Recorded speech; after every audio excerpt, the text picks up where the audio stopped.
J'espère que mon noble seigneur m'estime honnête. Oh oui, comme les mousses d'été à l'abattoir qui donnent la vie en pendant leurs œufs sur la charogne. Oh herbe noire, pourquoi es-tu si adorablement belle? Tu sens si bon que les sens ont mal de toi. Je voudrais que tu ne fusses jamais née. Hélas, sans le savoir, quel péché j'ai commis. Cette page si blanche, ces si beaux livres furent-ils faits pour qu'on écrive dessus? Putain! Ce que tu as commis! Ce que tu as commis! J'ai commencé à l'âge de 9 ans, dans une école où j'étais à une école des nonnes. C'était une découverte. Du coup, j'ai compris que je pouvais exprimer tout à travers le théâtre. Mes vrais sentiments ne pouvaient passer que par des textes écrits. Et du coup, je me disais, si pour moi c'est comme ça, il faut que je les transmette. J'ai toujours eu cette passion du clown et du clown contemporain. Alors au démarrage, évidemment, quand j'ai commencé à envisager de devenir comédienne, j'avais pas envisagé d'être clown. J'avais envisagé d'être comédienne, de faire du théâtre. Ça, c'est quelque chose que j'ai découvert en moi quand j'avais 8 ans. Je suis allée dans un atelier de théâtre. J'ai adoré, je suis revenue, j'ai dit à mes parents, voilà, c'est ça que je veux faire, je veux être comédienne quand je serai grande. Et puis j'ai rencontré mon mari, et puis un jour on est allé voir un spectacle d'une compagnie très connue russe qui s'appelle Lyciday, à Sigma, à l'époque où ça existait encore à Bordeaux. Et là on s'est dit, voilà, c'est exactement ce qu'on veut faire, c'est ça s'appelle du clown contemporain, et donc du mime clown même, voilà. Donc c'est des clowns qui ont un nez rouge, mais qui s'adressent pas du tout aux enfants, qui sont pas grimés, qui font pas des farces préparées. C'est vraiment un personnage qui s'adresse aux adultes et qui travaille beaucoup sur l'improvisation et sur l'émotion en fait. Si j'ai fait ce métier aussi, c'est ma façon à moi de descendre dans la rue et de m'insurger contre des choses, contre la violence, contre l'injustice. Je suis un passeur. Ce que j'aime bien dans la scène, c'est la relation au public, cette relation de don, d'échange entre l'artiste et le public. Ce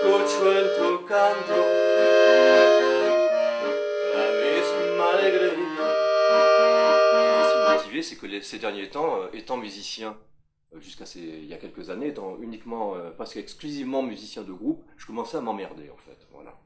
Je ressentais une espèce de lassitude.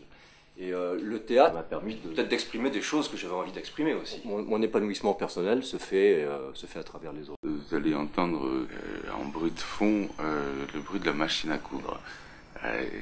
Il s'agit de ma compagne qui est costumière de théâtre et qui est en pleine création à l'heure actuelle. Elle travaille avec beaucoup de compagnies de théâtre et aussi pour le cinéma sur la région. J'écris par les oreilles pour les acteurs pneumatiques. Les points dans les vieux manuscrits arabes sont marqués par des soleils respiratoires. Respirer, poumonner. Poumonner, ça veut pas dire déplacer de l'air, gueuler, se gonfler, mais au contraire avoir une véritable économie respiratoire. User tout l'air qu'on prend. Tout le dépenser avant d'en reprendre, aller au bout du souffle, jusqu'à la constriction de l'asphyxie finale du point de la phrase, du point qu'on a au côté après la course. Il s'agit de la lettre aux acteurs. J'ai fait partie dans les années 80 de la compagnie Lubat.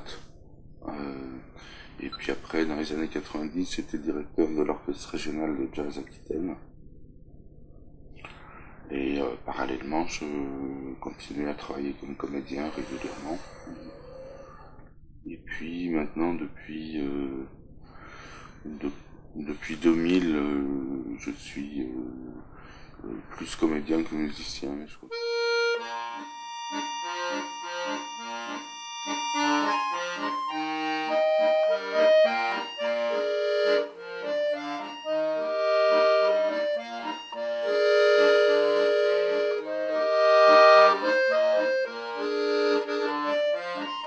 Le regard que je porte sur la culture à ce nom est admiratif. Je parle notamment de Roger, de l'effort de donner une possibilité très ouverte des cultures à tous les Sénonais. Donc il y a des grosses pointures, des gens très connus qui remplissent les salles, bien sûr, mais ce que je trouve dommage, c'est qu'il n'y ait pas assez d'artistes locaux qui se produisent dans cette salle. Moi, je vois qu'ils mettent vraiment du sien pour arriver à toucher les Sénonais aussi. Je regrette un petit peu, par exemple, la disparition de la salle Signoret, qui était une petite salle plus dédiée au théâtre et aux activités locales. J'adorais cette salle qui avait été refaite et puis, et puis elle est détruite. Voilà, j'ai très mal au cœur encore. J'ai l'impression que c'est un équipement qui manque un petit peu pour que la ville de Senon ait son identité propre. Étant donné que le Rocher de Palmer me semble plutôt à la dimension de la Cube. Rive droite en plus, je pense qu'il n'y a pas beaucoup de compagnies, il n'y a pas beaucoup de choses. Il y en a, mais on n'est pas très nombreux à vraiment développer de la culture de proximité, de la pédagogie de proximité avec les gens de chez nous.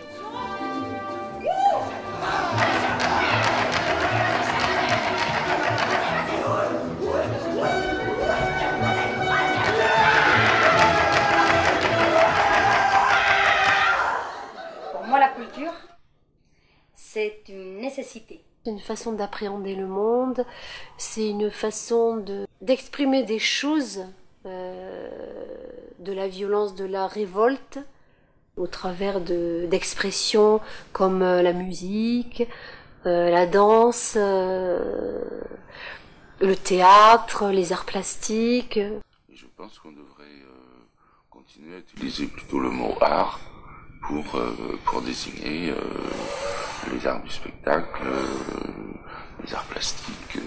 C'est les moyens de transmettre l'intransmissible à travers différents moyens qui la rendent universelle. On parle de culture pas uniquement pour parler d'art. La culture, ça peut être l'ouverture vers d'autres cultures, pour que tout le monde puisse réfléchir à son propre chemin dans sa vie. Alors, je vais vous lire un texte en espagnol. C'est un texte que Unamuno a dit. Il était dans une université. Franco est venu dans cette université et il s'est levé.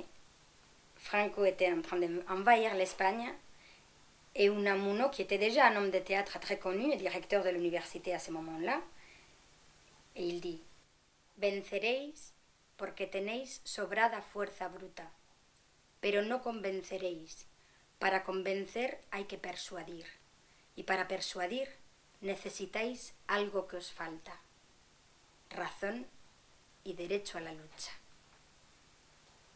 Vous vaincrez parce que vous avez largement de forces brutes, mais vous convaincrez pas. Pour convaincre, il faut persuader. Et pour persuader, vous avez besoin de quelque chose que vous n'en avez pas: raison et droit à la lutte.